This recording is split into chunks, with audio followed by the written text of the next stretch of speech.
Hey guys, this is Rob, aka V's Minds again. I wanted to talk about the technique twin lapel and a little bit about how I do it and some different ideas I've had for a similar attack. Once again, I have my associate here, Mr. X, who is keeping his image hidden from the world. The first thing I want to talk about here is the attack, because if you're going to understand any of these techniques, you have to understand the attack.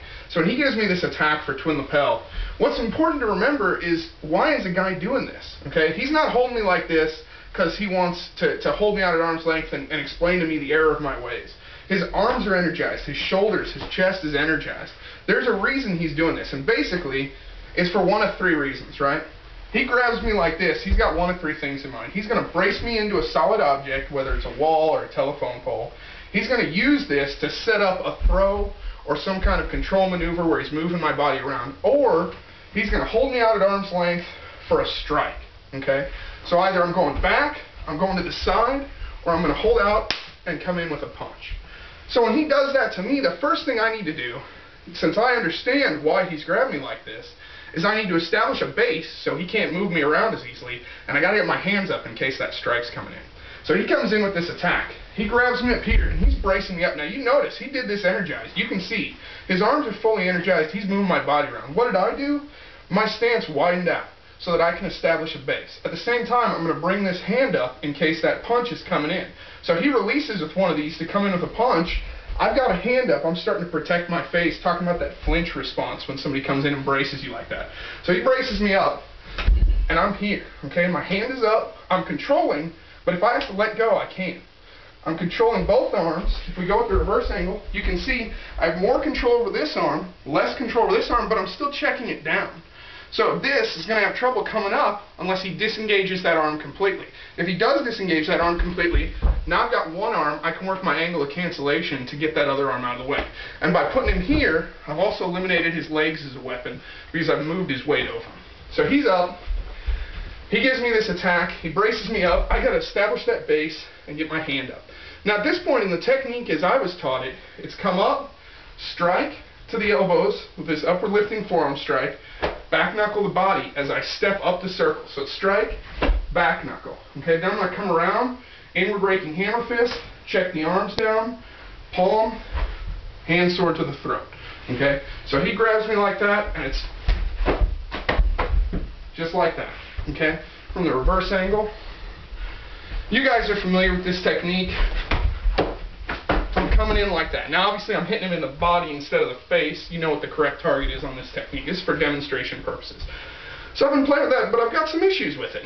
First off, he grabs me like this, coming up against these elbows here with this one arm. His arms are so energized, it's going to do some damage, but it's not going to have the effectiveness that we get in lone lapel or that we get in snapping twig.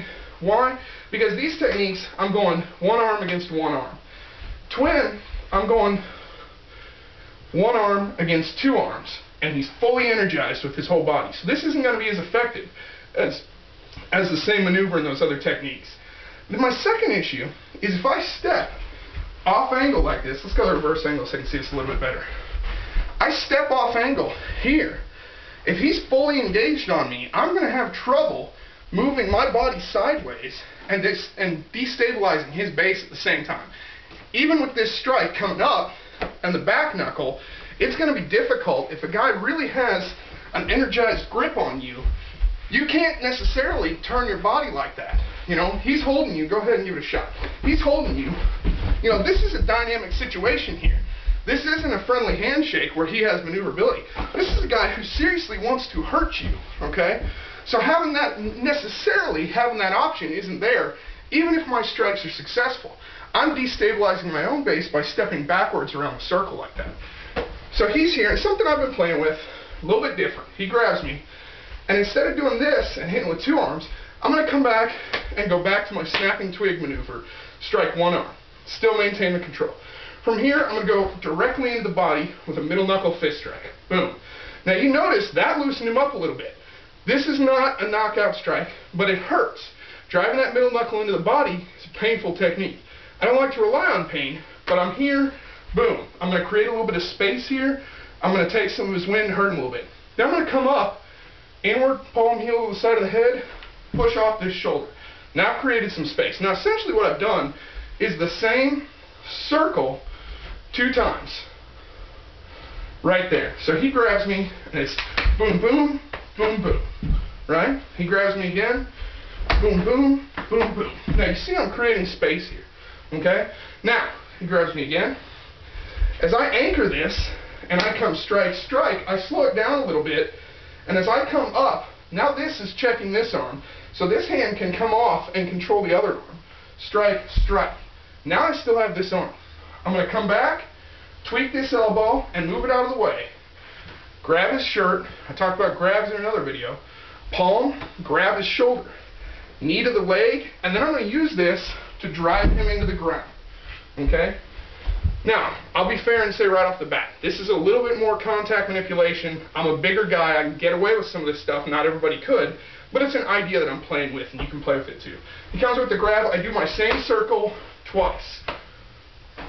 I've canceled that arm. I've changed his zone here. I come over, tweak that elbow, and pull it out of the way. Palm as I grab, knee to that thigh, and drive him into the ground with his shoulder and arm. So he comes up, he grabs me. Again, he's got bad intentions. And that's the technique. It's a little bit different, but instead of trying to circle like this, I'm driving right into my opponent as I drive him into the ground. So it's something to play with. One more time, he comes up, and I put him on the ground. So that's something to play with. Again, guys, let me know what you think. If you don't like it, great. I hope it sparks some ideas. Thanks a lot.